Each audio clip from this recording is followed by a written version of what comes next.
Bonjour à tous, c'est avec le cœur très lourd que je commence cette vidéo qui est tournée dans les conditions du direct. J'ai le cœur lourd et plus que ça encore, j'ai dans la tête les pleurs et les cris. Les pleurs et les cris d'enfants et de passants, de personnes attaquées qui ont vécu l'horreur à Annecy ce matin. Vous l'avez tous vu, cette information. 6 personnes blessées dans une attaque au couteau, dont 4 enfants en bas âge. En bas âge, ce sont des bébés qui ont été poignardés jusque dans leur poussette par Abdelmassi, un migrant syrien. Les images de l'attaque sont disponibles, notamment sur le canal Telegram de Damien Rieu. Elles sont insupportables. Voilà. Je me suis fait violence pour regarder jusqu'au bout, pour contempler l'horreur. L'horreur que nous subissons. Mais j'ai rarement vu une vidéo aussi abominable. Voilà, je vous le dis, j'ai encore en tête ces cris insoutenables, cette image de cet homme qui va jusque dans les poussettes pour poignarder des bébés, qui court après des bébés tenus par des nourrices qui étaient là. Bref, c'est innommable ce qui s'est passé ce matin à Annecy. Alors, évidemment, de manière quasi immédiate, on a eu des chantages à la récupération. Voilà, on a eu des accusations de récupération politique. Je veux parler de ça en préambule parce que je pense que c'est quasiment aussi enfin, allez, je vais essayer de me contenir. Je vais faire d'ailleurs, je précise, je fais toute cette émission en essayant de contenir ma colère et en essayant de ne pas avoir de mots trop durs qui m'emmèneraient immédiatement au tribunal, puisque quand on regarde ces images et quand on voit cette actualité, on peut avoir des pensées extrêmement radicales en tête. Alors, il y a des accusations de récupération, je vais aller directement dessus parce que je les trouve importantes. On a par exemple ce tweetos qui tweet: «Dans les jours qui vont suivre, on va surtout devoir supporter vos amalgames et récupérations racistes». Voilà quelle est la préoccupation principale. Principale parce que le terme employé, c'est surtout. Voilà la préoccupation principale pour cet homme, les amalgames et les récupérations racistes. On a également cette tweetos qui déclare la haine de voir l'extrême droite se réapproprier le drame d'Annecy en appelant à manifester ce soir. Voilà. Et on a, du côté politique, cette sortie hallucinante d'Olivier Faure, le premier secrétaire du Parti socialiste, qui déclare: évitons d'instrumentaliser ce fait divers et de généraliser. Ces accusations en récupération, on les a connues au moment de l'affaire Lola. Le mécanisme était très clair: éviter qu'on se pose trop de questions. Et c'est exactement la motivation qui amène Olivier Faure à tenir ses propos. Évitons d'instrumentaliser ce fait divers. Je ne m'étendrai pas sur le qualificatif fait divers qui est évidemment délirant, mais plutôt sur le évitons d'instrumentaliser et de généraliser. En réalité, ce que nous dit Olivier Faure, ce qu'il veut nous empêcher de faire, c'est de se poser trop de questions sur tout ça. Parce que, évidemment, que lui ne veut pas qu'on se pose des questions, et c'est ce que je dis dans le tweet que j'affiche à l'écran. Parce que si on commence à se poser des questions, à réfléchir, à mettre ensemble des pièces du puzzle et à se demander qui est responsable de cette situation abominable, évidemment qu'on va arriver à des conclusions qui, lui, ne lui plaisent pas. Puisque ce sont les gauchistes comme lui qui sont responsables de ce drame. Qui sont responsables de ce drame et de tous les autres, ceux qui sont passés. Je pense à Lola, je pense au Bataclan, je pense à plein d'autres qui ne sont d'ailleurs pas tous des crimes affreux, mais parfois des petits actes de délinquance du quotidien, etc., mais qui forment un tout qui est dû au gauchisme. Et puis aussi les événements à venir, parce que malheureusement, il y aura d'autres événements de ce genre. Malheureusement.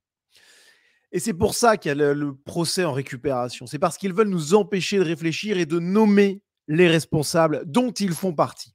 Eh bien, je peux vous assurer qu'on ne se taira pas et qu'on va réfléchir, qu'on va pointer du doigt. Voilà ce qu'on va faire et voilà pourquoi ils craignent la fameuse récupération. Je rappelle, il n'y a pas de récupération en politique, sinon les hommes politiques ne peuvent plus parler de rien. La récupération, c'est un mot qui vise à disqualifier, mais qui en réalité eh bien, est tout simplement ce qu'on pourrait appeler une analyse transversale de sujets comme celui-ci pour amener des solutions et qui permettent de ne pas, de ne pas revivre ce genre de choses. Je rappelle quand même que si nous avions été au pouvoir, les gens qui sont morts au Bataclan, Lola, tous les autres, hein, et ces gens qui sont aujourd'hui entre la vie et la mort à cause de ce migrant, ces gens-là seraient tranquillement chez eux. Voilà. Ou enfin, ils seraient en vie. Voilà, ils seraient en vie, ils seraient en bonne santé. Parce que si nous étions au pouvoir, toutes ces choses-là auraient été évitées. Donc on n'est pas dans l'opportunisme. Voilà, si on avait été là, ça ne se serait pas passé. Donc on est tout à fait légitime à dire que quand quelque chose d'abominable comme ça se passe, eh bien c'est inqualifiable, c'est innommable, et on doit pointer du doigt les responsabilités. On ne doit pas avoir peur de ça. Voilà. Je rappelle, hein, 4 enfants en bas âge, 4 bébés, 2 en urgence absolue, mais enfin... Bon. Les faits sont tellement graves que ces accusations en récupération pourraient paraître anecdotiques. C'est un peu enfin, c'est à la fois anecdotique parce que on en entend toujours parler de ces accusations de récupération après chaque fait comme ça.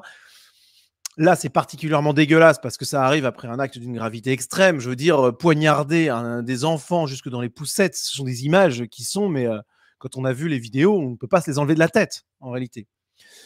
Donc voilà, là, ça paraît complètement fou, mais surtout, c'est là pour nous éviter de réfléchir et de passer à l'offensive. Et clairement, les chers gauchistes, on va pas se gêner pour pointer du doigt les responsables dont vous faites partie. La responsabilité des gauchistes, c'est clairement l'un des éléments les plus frappants de ce drame. Alors, évidemment, le premier responsable, c'est le salaud qui a commis cet acte inqualifiable et qui, disons-le clairement, mérite la peine de mort. Enfin, je veux dire, il n'y a aucun doute là-dessus. Quand on voit ce qui se passe, ce mec-là ne fait pas partie de notre communauté, ne fait pas partie de l'humanité. Poignarder des bébés jusque dans des poussettes, c'est innommable. Voilà. Il n'y a pas d'excuse possible pour ça. Voilà. Donc, le minimum du minimum du minimum, c'est la peine de prison à la perpétuité.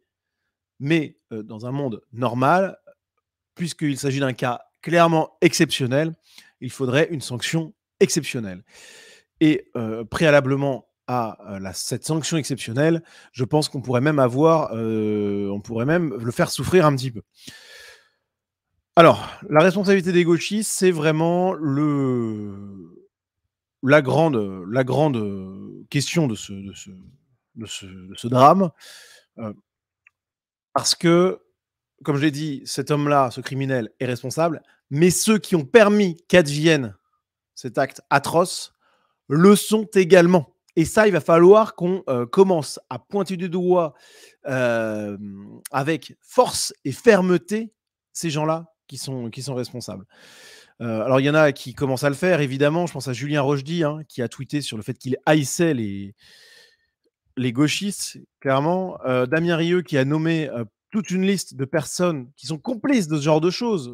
SOS Méditerranée, Cédric Héroux, Gérald Darmanin, Libé, Jean-Luc Mélenchon, Utopia 56, etc., qui sont effectivement des complices à des degrés ou à d'autres hein, de cet acte absolument atroce.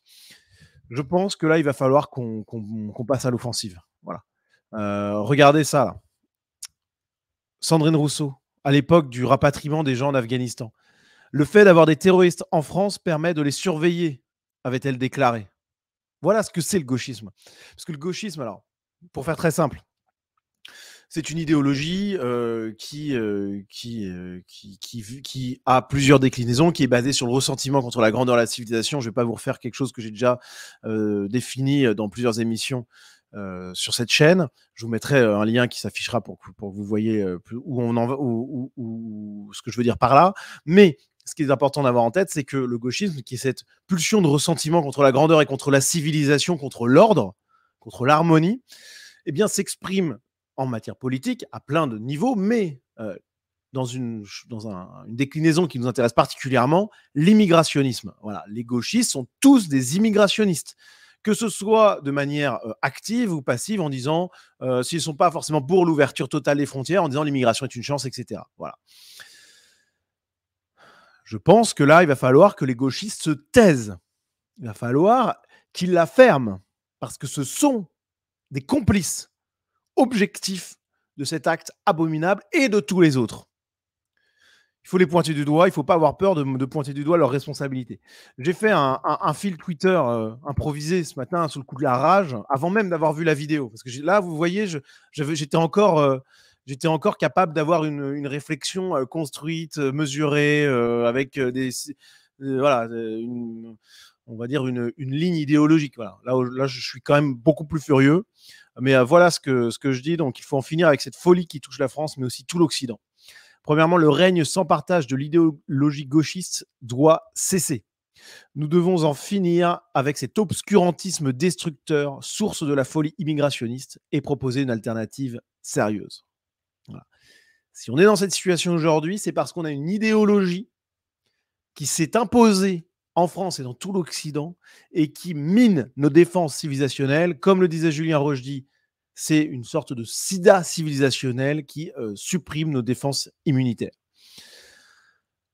Donc il va falloir, déjà il faut le pointer du doigt, il faut accepter que c'est notre ennemi principal, que tous les autres ennemis, y compris s'ils sont importants, sont secondaires par rapport à celui-ci. Voilà. Et ensuite il va falloir proposer une alternative sérieuse. Donc ça, j'essaie de m'y employer, il y en a d'autres aussi, etc. Deuxièmement, parce que là j'ai parlé de l'idéologie, mais l'idéologie, ce sont des pensées abstraites, des mots, des grands livres, des tirades enflammées. Mais l'idéologie, elle est portée par les gauchistes, par des hommes. Et ces gauchistes, il faut les accuser. Voilà. Il faut que arrive à leurs oreilles et qu'on leur mette le nez dans la merde et qu'on leur montre que leurs paroles et leurs actes ont causé ce drame. Voilà. Et, véritablement, c'est ce que je mets dans ce tweet, mais sans les gauchistes, la France et l'Occident tout entier seraient un paradis. Un paradis, ça serait un pays nordique d'avant les dernières années où on a connu l'immigration extra-européenne là-bas. Je veux dire, si on n'avait pas cette folie furieuse idéologique qui était amenée par des Mélenchon, par des Rousseau et par plein d'autres, mais voilà, pas seulement des politiciens, mais aussi des intellectuels, des sociologues, des journalistes, on serait dans un paradis, bordel. Le gauchisme mène notre pays et notre civilisation vers l'enfer de la tiers-mondisation et ultimement vers la disparition. Voilà. Cessons de souscrire à cet obscurantisme égalitariste dont les déclinaisons sont mortelles. Finissons-en avec le refus de l'excellence qui caractérise le gauchisme. Voilà, le laxisme, l'égalité, la bienveillance à outrance et compagnie. Finissons-en avec la destruction des normes civilisationnelles. Finissons-en aussi avec l'obscurantisme antiraciste qui domine encore les esprits à droite. Le gauchisme a plusieurs déclinaisons, je l'ai dit, l'immigrationnisme, etc., qui s'appuient tous de manière un peu concomitante sur l'obscurantisme égalitariste, qui est, je le rappelle, cette croyance presque religieuse que les différences entre les individus, entre les sexes ou entre les groupes de population sont uniquement sociales, culturelles, acquises. Ce qui est un obscurantisme fou, puisque la science nous apprend que dans plein de domaines divers et variés, les différences entre les individus ou les groupes de population sont évidemment en partie sociales, culturelles, mais également biologiques, génétiques, innées. Voilà. Et tant qu'on ne comprend pas ça et tant qu'on ne met pas ça sur le devant de la scène, eh bien, on joue sur le terrain de jeu du gauchisme et on se soumet à lui. Voilà. Et ça, je pense qu'il va falloir qu'on aille là-dessus. On va y revenir. Je conclus juste sur cette responsabilité des gauchistes. Le drame d'aujourd'hui et tous les autres leur sont imputables. Voilà. C'est à cause d'eux qu'il y a ce genre d'événement abominable. Et il faut le répéter, il faut leur diffuser, aussi atroce soit-elle cette vidéo, il faut leur montrer. Il faut les mettre face à leur responsabilité et leur dire: «Ta politique, voilà concrètement ce qu'elle amène. Moi, si j'avais été au pouvoir, il n'y aurait pas eu ça». Voilà, donc maintenant tu te tais, voilà, tu fais pénitence et tu reconnais que ton idéologie, c'est de la merde. Voilà ce qu'il faut leur dire. Alors évidemment, si ce sont des amis, des proches, vous leur parlez un peu plus poliment, un peu plus diplomatiquement. Mais le fond de cette pensée, ça doit être ça. On doit passer à l'offensive, on doit les stigmatiser, on doit leur les montrer du doigt. Parce que, je le répète, mais ce sont des responsables de tout ça. Et ceux qui n'étaient pas conscients de ça, il faut qu'ils le comprennent. Et une fois qu'ils l'ont compris, eh bien, on leur demande de faire amende honorable, parce qu'honnêtement, il y a de quoi. Il y a de quoi faire amende honorable. Je reviendrai sur tout ça. J'avance un petit peu parce que on parlait justement de la question de ne pas souscrire à l'obscurantisme égalitariste dans sa déclinaison antiraciste. Mais il y a une question qui s'est invitée dans les débats, c'est celle de l'origine du tueur, ou plutôt de la religion du criminel. La religion du criminel, puisque selon toute vraisemblance, cette personne se serait présentée dans sa demande d'asile en France comme un chrétien. Voilà. Chrétien d'Orient et compagnie. Alors, est-ce que c'était une technique pour se faire passer pour un réfugié persécuté en terre d'islam? Peut-être. Est-ce que c'était vraiment un chrétien? Voilà, pourquoi pas. Après tout, c'est pas vraiment le plus important. Ce qui est important, c'est que cette personne, eh bien, sa religion, en fait, on s'en fout. Voilà. Même si évidemment, dans le cadre de l'islamisme, si ça avait été un islamiste, ça aurait renforcé le caractère exogène de son acte, en cela que l'islamisation de la France est une problématique importante, que l'islam est une religion qui n'est pas européenne, qui est importée, et qui en plus est une religion guerrière. Je vous renvoie à la vidéo que j'avais réalisée sur cette question qui est disponible sur cette chaîne, où je le démontre de manière factuelle. Donc ça aurait un peu amplifié la chose, mais c'est pas le plus important. La religion de ce criminel n'est pas l'élément le plus important. Et pourquoi je vous dis ça? Parce que finalement, il y a plein d'autres cas où on a eu des chrétiens qui avaient commis des folies. On peut penser, comme le cite ici Vertume, aux chrétiens qui avaient incendié la cathédrale de Nantes, égorgé un prêtre, ou à celle qui avait violé et tué la petite Lola, qui n'était a priori pas une musulmane pratiquante et qui était peut-être pas chrétienne ou athée, enfin bon bref. Mais la religion du criminel n'est pas un élément déterminant. Voilà, c'est un élément qui peut s'ajouter dans le cadre de l'islamisation, parce ça rajoute une volonté un peu guerrière à tout ça. Et c'est là où la droite doit en finir avec l'aveuglement antiraciste. Il y a des caractéristiques bioculturelles différentes entre les populations qui ont des impacts physiques et psychologiques, comportementaux. J'ai fait une vidéo là-dessus, justement après l'affaire Lola, pour bien parler de l'aveuglement antiraciste sur les origines de la tueuse. La question n'est pas religieuse, n'est pas culturelle, ou elle n'est pas que religieuse et culturelle, elle est bioculturelle. Voilà. Et ça, il faut que la droite et même les gens lambda commencent à comprendre qu'il y a une question biologique dans tout ça. Voilà. Je n'en dis pas plus, parce que sinon la vidéo va sauter. Je vous renvoie aux quelques vidéos que j'ai citées là et qui vous parleront de ce sujet plus en détail. Mais la question bioculturelle, la question ethnoculturelle est centrale dans la question de l'immigration, puisque l'immense majorité de tous les actes terroristes musulmans sont commis par des extra-européens, et tous ces actes-là dont on parle sont commis par des migrants extra-européens. Voilà. Je pense que là, il va falloir qu'on sorte du terrain de jeu gauchiste de l'antiracisme aveugle, cet obscurantisme égalitariste, et qu'on rentre dans le concret, dans le dur, et qu'on accepte à la fois d'attaquer les gauchistes et de les pointer du doigt, mais aussi de pointer du doigt cette idéologie antiraciste qui est un aveuglement qui nous empêche de voir le réel et de le réparer. Voilà, pour moi, l'un des éléments essentiels de cette affaire et qu'il faut mettre en avant. Parce que sinon, les gauchistes sont là, ont fort de dire: oui, mais vous voyez, c'est pas un musulman, c'est pas l'islam. Ah non, mais c'est un extra-européen qui est un migrant. qui est pas censé être là déjà premièrement, et en plus peut-être qu'il y a des caractéristiques qui sont chez lui qui proviennent peut-être de différences, d'incompatibilité entre nous. Voilà. Ça veut pas dire que tous les extra-européens, dans leur totalité, s'en mettent dans ce sac-là. Voilà, on va rester diplomate. Mais enfin, il y a des moments où il faut se poser des questions et penser en grand nombre. Bref. Alors, cette affaire, qu'est-ce qu'elle nous apprend également? Sur quoi on peut s'intéresser? Heu, Déjà, je pense que c'est une affaire qui peut, nous parler du port d'armes. Ah, c'est, ce qui est demandé, par exemple, ici par Marceau. Le port d'armes citoyen, ça serait pas trop, voilà. C'est demandé par d'autres twittos, dont j'affiche ici, les tweets. Port d'armes égale dissuasion naturelle, plus possibilité de défendre sa propriété en cas d'agression. Voilà. On a aussi le compte Twitter de Brésinfo qui parle du port d'armes pour les citoyens responsables et formés. L'individu aurait été en cela abattu avant de frapper nos enfants. Il est certain que dans une société où les gauchistes ont ouvert les frontières, ont détruit la hiérarchie et, on va dire, la sévérité judiciaire, voilà, eh bien, tout est permis, ou presque tout est permis. Et donc, eh ben, on entre dans une société de la sauvagerie. Parce que si on était tous des Européens, par exemple, dans les pays où tout le monde était et 100% européens, par exemple, les pays du Nord avant les dernières vagues migratoires, là, on peut, à la limite, envisager un monde un peu bisounours du gauchisme. Pourquoi pas? Mais juste dans ce cadre strict-là. Sinon, on entre dans la sauvagerie.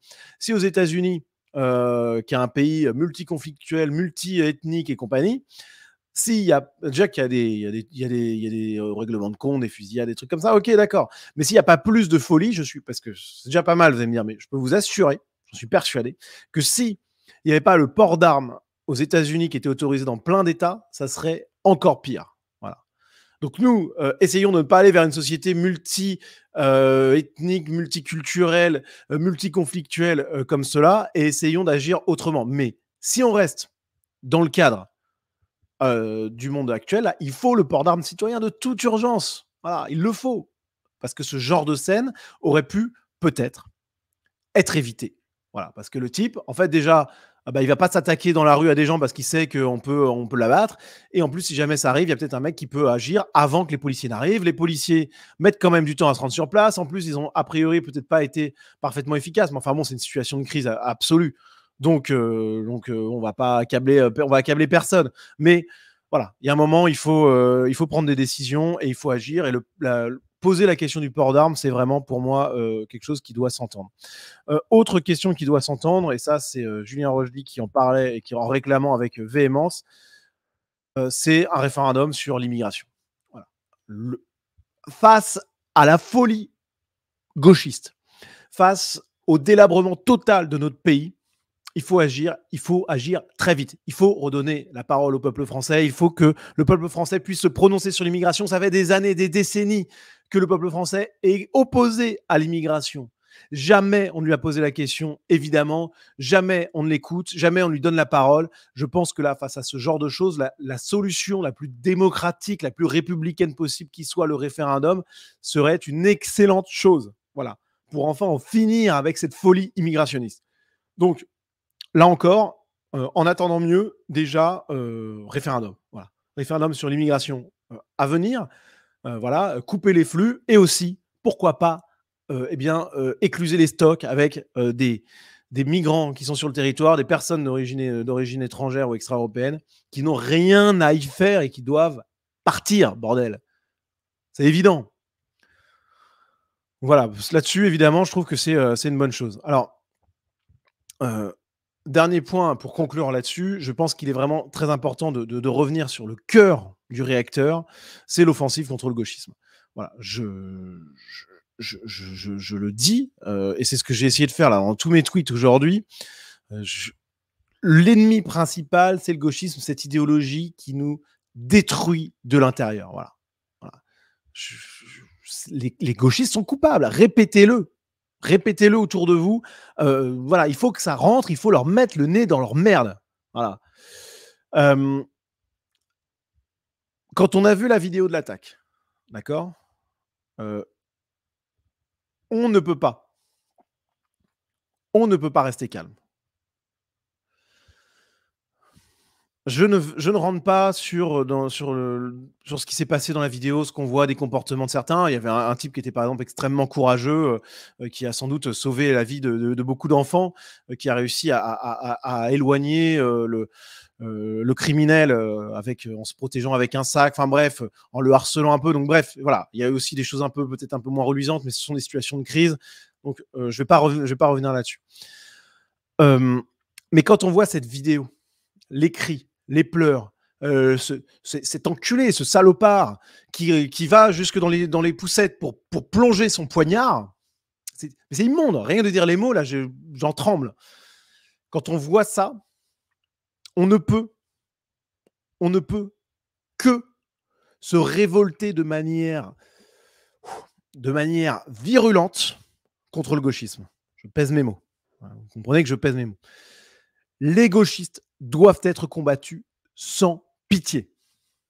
Et j'espère que ce cri que je lance là trouvera un écho favorable en vous, ça j'en doute pas, mais aussi plus largement.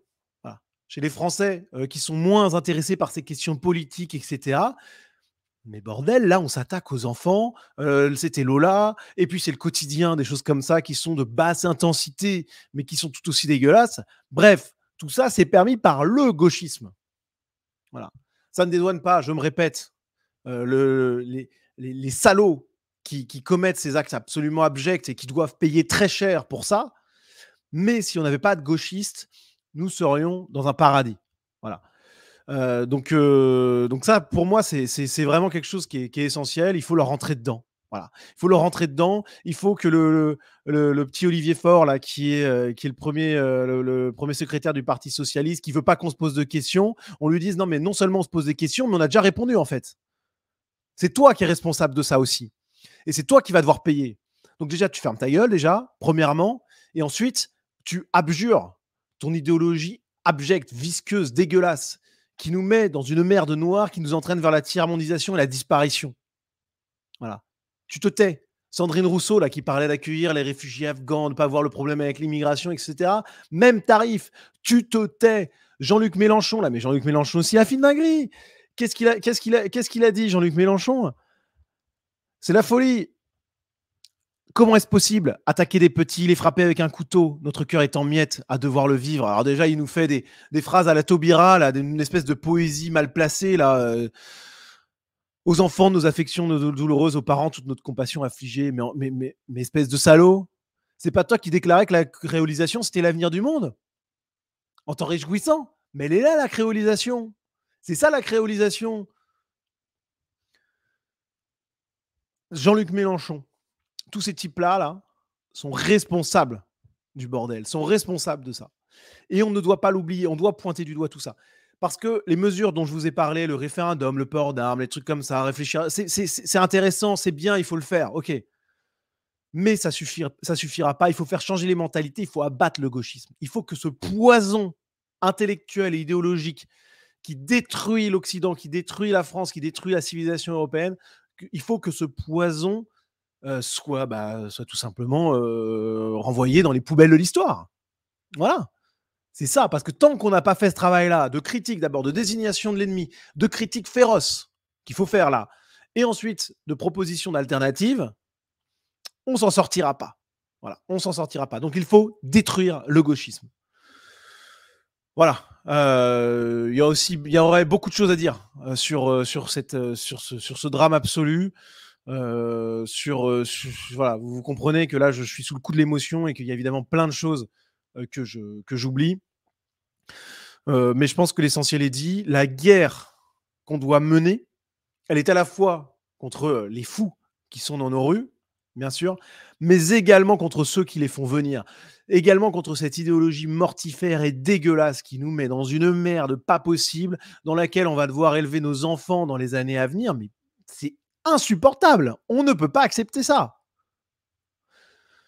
Donc, on en finit avec le gauchisme, on se bat contre cette idéologie, on se bat contre ceux qui, même à droite, s'y soumettent inconsciemment ou consciemment. Voilà. On en finit avec l'obscurantisme égalitariste et on commence à passer à l'offensive. Et c'est quelque chose que j'ai adoré dans cette journée funeste, quelque chose le rayon de soleil dans cette nuit noire, c'est de voir à quel point, sans que le mot d'ordre ne soit passé, toutes les figures de droite que j'ai pu voir sur les réseaux sociaux accusent les gauchistes. Quelque chose que j'avais jamais vu avant. Tout le monde, tout le monde leur dit qu'ils sont responsables, qu'ils sont coupables. Et je pense que c'est ce mouvement-là qu'il faut garder jusqu'au bout, parce que c'est un mouvement qui est juste. Voilà. Les gauchistes, vous êtes responsables, vous êtes coupables, et on va vous le dire de plus en plus fort. Donc vous avez intérêt à changer vite, parce que sinon il y a un moment où ça va mal finir. Voilà. Parce que quand il y a des gens qui vont avoir perdu leur enfant pour une histoire comme ça, voilà, va pas falloir trop, comme dirait, comment il s'appelle, ce gros con d'Olivier Faure là, sur le fait qu'il faut pas trop réfléchir, faut pas trop tirer de conclusions, faut pas trop généraliser. Il y a un moment où en fait les gens qui ont perdu un enfant et qui vont commencer à réfléchir à tout ça, ils vont réfléchir vite et fort. Donc voilà, ils vont instrumentaliser le fait divers et le généraliser. Ils vont relier les points et à la fin, ça va donner le gauchisme. Et à ce moment-là, j'aimerais pas être un représentant de cette idéologie, clairement. Voilà. Bon, j'arrête là, c'est un drame absolu. Voilà, la vidéo est abominable. Je serais quand même tenté de vous dire de la regarder et surtout de la diffuser autour de vous, parce que ce genre d'image permet de voir à quel point la situation dans laquelle on est dramatique. Voilà. Donc on lance l'offensive contre les gauchistes. Ça va être ça. Enfin, c'était déjà ça mon combat. Ça va l'être encore plus. Là, je peux vous dire que j'ai la haine et la rage pour des mois et des mois. On est sur un énervement maximal et je pense que tout le monde est dans cet état. Donc, eh bien, c'est tout simple. Hein. Le mot pour finir cette émission, eh bien, c'est de passer à l'offensive. Voilà. On lâche rien et en avant.